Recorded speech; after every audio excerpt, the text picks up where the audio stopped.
जो सबसे बड़ा एक डिसीजन होता है कनाडा आने के बाद ज़्यादातर लोगों के लिए, वो ये होता है कि रहना कहाँ पे है, घर कौन सा लेना है और कितना बड़ा घर लेना है, कैसा घर लेना है, किस इलाके में लेना है और ऑल ऑफ दैट।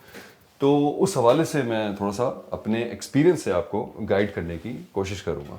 अभी जो नेक्स्ट क्लिप आप देखेंगे उसमें होगा ये कि मैं जो हूँ अपने रियल्टर से मिलूँगा, और जिस घर में मैं रहता हूँ, ये जो घर है ये हैमिल्टन में मैं इस वक्त मुकीम हूँ, तो मैं 1-2 घर देखूँगा हैमिल्टन के अंदर और 1-2 घर देखूँगा सराउंडिंग शहरों में, जैसे किचनर हो गया, कैम्ब्रिज हो गया, ओंटारियो के अंदर ये भी शहर आते हैं। क्या क्या चीज़ें दरकार होती हैं, क्या क्या चीज़ें कंसिडरेशन में होनी चाहिए आपकी, ये चीज़ें आपको थोड़ी सी समझ में आएंगी, मतलब थोड़ा सा क्लैरिटी समझ लो मिल जाएगी आप लोगों को, तो कुछ सीख के जाएंगे आप, ऐसे नहीं जाएंगे आज यहाँ से, मुझे ऐसी फीलिंग आ रही है। ये जो है ये प्रॉपर्टी नंबर 1 है, ये हैमिल्टन के अंदर ही है और ये इस तरह का ये नेबरहुड है, सारे फ्री होल्ड हैं, जितने भी हम घर देख रहे हैं यहाँ पे सारे फ्री होल्ड घर हैं। Hey, how's it going, guys? Morning, how you doing? Morning. Morning. Good to see you. It says it lives. Bungalow है तो उसमें अपर लेवल नहीं है, जैसे मेरा टाउन हाउस है 2 स्टोरी, तो उसमें एक मेन लेवल है और एक अपर स्टोरी है। यहाँ पे अपर स्टोरी का कोई सीन है नहीं, यहाँ पे एक ही लेवल है और नीचे फिर बेसमेंट है, जिसको मेरा पोटेंशियली इरादा है कि मैं उसको रेंट वगैरह पे दूंगा। और इतना कोई मेजर अपग्रेड भी नहीं है मेरे करंट घर से कि मैं अपना घर बेचूं और $500 एक्स्ट्रा मॉर्गेज में पे करूं और यहाँ पे आके रहूं। It doesn't really make sense to me right now, considering the fact जहाँ पे मैं रह रहा हूँ उस वक्त इसकी कीमत हो गई 6 लाख के करीब, मेरे ख्याल से घर की कीमत होगी, और ये है तकरीबन 7 लाख के करीब। अब $1 लाख ऊपर मॉर्गेज और लूँ, विच मीन्स कि $400-500 एक्स्ट्रा मैं मॉर्गेज के हर महीने पे करूँ, एक्सेप्ट फॉर द फैक्ट कि हाँ मैं रेंट पे लगा सकता, लेकिन रेंट पे लगा के मैं वही पैसे रिकवर कर रहा हूँ जो कि मैं मॉर्गेज में पे कर रहा हूँ, तो why take all of that hassle. ये दूसरा घर है जहाँ पे हम अभी आए हैं, और ये भी घर से मेरे जो करंट मेरा हैमिल्टन में घर है वहाँ से कोई बहुत ज़्यादा दूर नहीं है। तो इसका जो लिविंग एरिया है बहुत छोटा है, that is problem number 1। Problem number 2 is इसका जो आउटसाइड का एरिया है, राइट, इसका जो मैंने आपको अभी दिखाया वो जो है ना बहुत ज़्यादा आई डोंट नो, कोई वहाँ पे होमली किस्म का एक वो उस तरह का एनवायरनमेंट नहीं है। अम्मी के हवाले से अगर मैं सोच रहा हूँ ना तो मुझे थोड़ा सा वियर्ड लग रहा है ये सोचते हुए कि यार अजीब सा होगा, निकलने की कोई जगह नहीं, इस तरह से वॉक करने की बहुत ज़्यादा कोई जगह नहीं है। पाकिस्तान से जो लोग नए नए आए हुए हैं कनाडा और वो घर पहला घर अपना देखना चाह रहे हैं और लेना चाह रहे हैं, आपके ख्याल से क्या कंसिडरेशन में उनकी 2, 3, 4, 5 पॉइंट्स क्या होने चाहिए कि वो कौन सा घर लें तो ताकि उन लोगों को कुछ फ़ायदा हो सके? लाइक मिड-30s में आए हैं, ठीक है, अगर आप 25-30 ईयर्स का मॉर्गेज आपको मिलेगा तो इट्स लाइक के that will be the only home जिसको आप पूरा पे ऑफ करोगे, और जब आप करोगे उस वक्त आप 70 साल के हो चुके होगे। तो बेसिकली ये नहीं मैं कह रहा कि आप और घर नहीं खरीद सकते, लेकिन बहुत बहुत ही बड़ी लाइबिलिटी है, तो इसमें आप जल्दी नहीं करें, ठीक है, क्योंकि रियल एस्टेट एजेंट जो आपको मिलेंगे वो हमेशा आपको डील क्लोज कराने के चक्कर में कहेंगे हाँ ठीक है, आप अपने सारे वेरिएबल्स देखें। यहाँ पर ना आप स्कूल अपनी मर्जी से नहीं जा सकते कि आपका नहीं है, अगर जहाँ पे आप कहें जी ये अच्छा स्कूल है मैं तो बच्चों को यहाँ भेजूंगा, आप चाहे ये भी ऑफर कर देंगे मैं खुद छोड़ाऊंगा, वो नहीं भाई, जो आपके इलाके में लग रहा है स्कूल में आपको वहीं जाना है। तो आपका ये बहुत इंपॉर्टेंट फैक्टर होता है कि यार आप स्कूल का देखें रेटिंग। लेकिन आप ये रेकमेंड आप करते हैं कि जो भी यहाँ पे आए बाहर मुल्क से कनाडा मूव हो, वो घर ले या घर ना ले या रेंट पे रहे, कैसे नहीं, रेंट पे रहना मेरे हिसाब से तो फजूल है। क्यों? इसकी सबसे बड़ी वजह ये है कि जितना आपका रेंट होता है उसमें 200 ही ऐड करके आपका मॉर्गेज बन जाता है। तो चलो एटलीस्ट आपका एक एसेट बन रहा होता है। और ये कि आजकल जैसे प्राइसेस गिरी हुई हैं, इस वक्त अगर आप घर लेंगे तो वो जो जैसी ये जो कैपिटलिस्ट इकोनॉमी होती है, इनको कहते हैं कि ये साइन वेव को फॉलो करते हैं, ठीक है। तो अभी जैसे ये गिरे हुए हैं तो ये actually it's the nature of the beast, तो ये गिरेगी फिर अभी इसके इवेंचुअली उठना ही है। प्रॉपर्टी जो हम देखने जा रहे हैं अभी कैम्ब्रिज में, ये हैमिल्टन की जो अभी हमने 2 बंगलोज देखे हैं इनसे बेहतर होंगी मेरा ख्याल, हर लिहाज से बेहतर होनी चाहिए क्योंकि वो जगह सस्ती है कंपैरेटिवली फ्रॉम हैमिल्टन।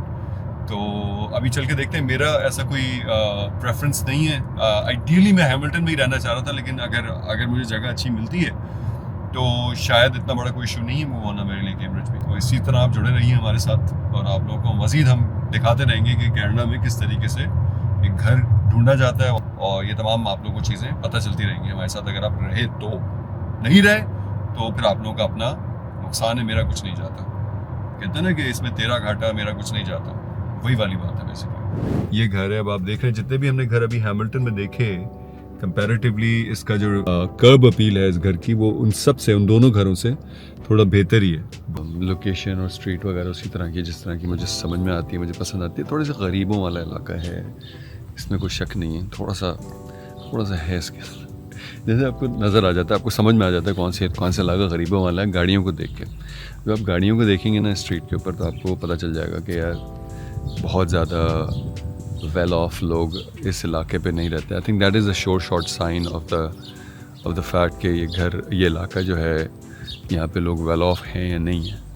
तो ये है अंदर के हालात। ये बाहर का sort of drawing room type का कॉन्सेप्ट इन्होंने रखा हुआ है, और ये मेरे ख्याल से साइड एंट्रेंस थी, और फिर आप एज यू गो इनसाइड आपको ये किचन मिलता है, और किचन के साथ सॉर्ट ऑफ लिविंग एरिया या डाइनिंग एरिया आपको मिलेगा।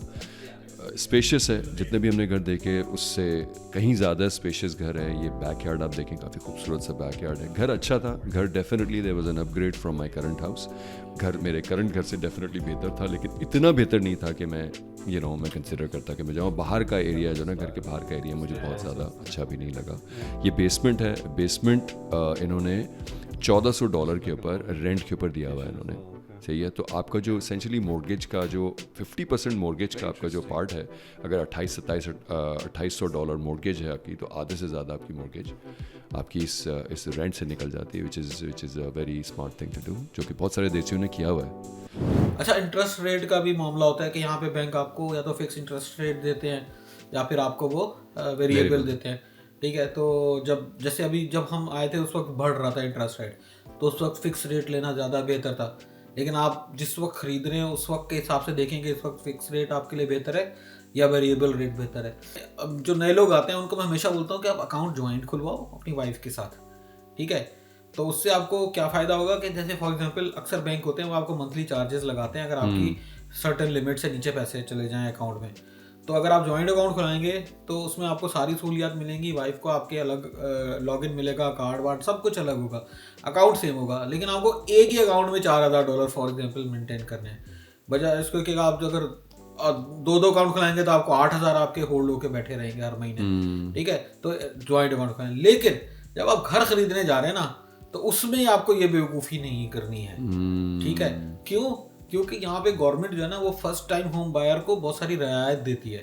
तो अगर आप जो है वो जॉइंट घर लेके बैठ जाएंगे तो आपको वो रियायत जिंदगी में सिर्फ एक दफ़ा मिलेगी, ठीक है। लेकिन अगर आप जो है अपनी मनकुआ के साथ नहीं करते हैं, ऑल्दो कि वो जब कंसिडरेशन होगी ना मॉर्गेज की और आपकी अफोर्डेबिलिटी की, उसमें बैंक वो स्पाउस की भी इनकम काउंट करेगा, ठीक है। लेकिन ये होगा कि आपको जो बेनिफिट मिलना है ना टैक्स का, ठीक है, वो बेनिफिट जो है बाद में भी अवेल कर सकते हैं, वो फिर आप 2 दफा अवेल करेंगे ना जिंदगी में। यहाँ पे ना एक बात मैं आपको और भी बता दूं कि ना बैंक ना आपका रियल्टर, ठीक है, वो जैसे भी पाकिस्तान में मशवरे मिल जाते हैं ना, मशवरे कोई नहीं देता। वो फॉर सम रीजन समझा जाता है कि आप पता है जो आप बोलेंगे वो कर देंगे, चाहे वो आपको यार मैं मशीन में हाथ देना चाहता हूँ, वो कहेंगे अच्छा दे दो। कोई ये नहीं बोलेगा कि यार मशीन में हाथ दोगे तो कट जाएगा, ये नहीं कहेगा आराम से देना, ज्यादा जोर जोर से। हाँ, बस वो अपना SOP बताएंगे और कहेंगे दे दो। अब आपके आगे मतलब वाट लग जाए तो लग जाए। दूसरा एक और चीज, अभी हम एक शो देख के आए ना, उसमें एक कॉमेडियन था, उसने बोला कि यार कुछ लोग होते हैं जो कि टोरंटो में रहते हैं और कुछ लोग होते हैं जो अपने आप को तसल्ली देते हैं, कहते हैं हम GTA में रहते हैं। तो इस तसल्ली में मत आइएगा, आप देखिएगा आपको कौन सी जगह समझ में आ रही है। अगर आप GTA के अंदर रहना चाह रहे हैं, अगर वहाँ पे आपका सीन बैठ रहा है, समझ में आ रहा है वो जगह, कि आपके रिश्तेदार आसपास हैं और आप रहना चाह रहे हैं GTA के अंदर, तो ठीक है, या मुझसे सागा में या फलाना जहाँ भी रहना चाह रहे हैं। अगर नहीं तो कोई ज़बरदस्ती नहीं है, कहीं कुरान में खुदा न खासा नाउज़ुबिल्लाह नहीं आया कि आपको GTA के अंदर ही रहना है, आपको वैसे सागा में ही रहना है, आपको मिल्टन में ही रहना है, कहीं नहीं आया। आप कहीं बाहर भी रह सकते हैं, आप GTA के बाहर भी जा सकते हैं। मैं हूँ ना किचनर वाटर, ये देखे ना, कैम्ब्रिज जो है इस वक्त मेरा ख्याल है कि बहुत ग्रोइंग रीजन है और वो GTA से बाहर है। और फिर आपने आपको गरीब महसूस करते हैं आप, क्या नहीं?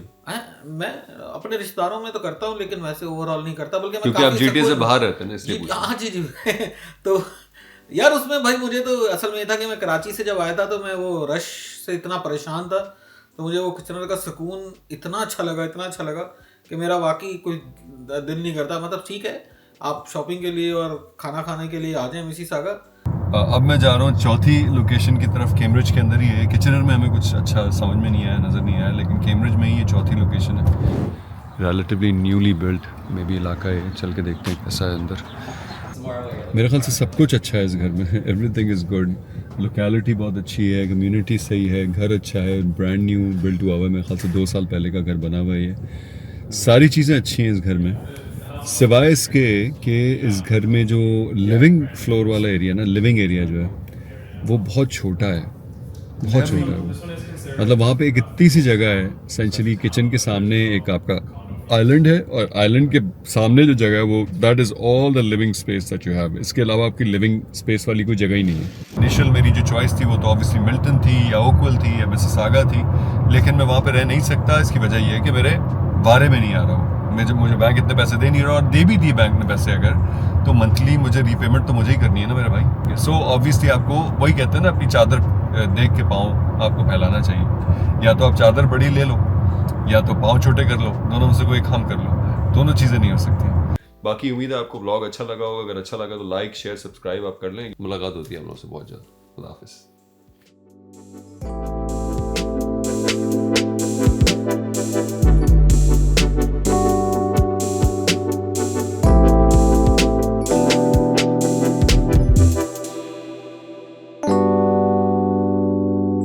ये बहुत इनवैल्यूएबल गोल्ड माइन के तौर पे मैं ये डेटा आप लोगों को प्रोवाइड कर रहा हूँ। इस चीज़ को वैल्यू करें, आप इस चीज़ को अप्रिशिएट करें, इसको आप लाइक करें, इसको आप कमेंट करें, इस चीज़ को आप इसको तवज्जो दें इस चीज़ के ऊपर। यार आप लोग अप्रिशिएट नहीं कर रहे इन चीज़ों को।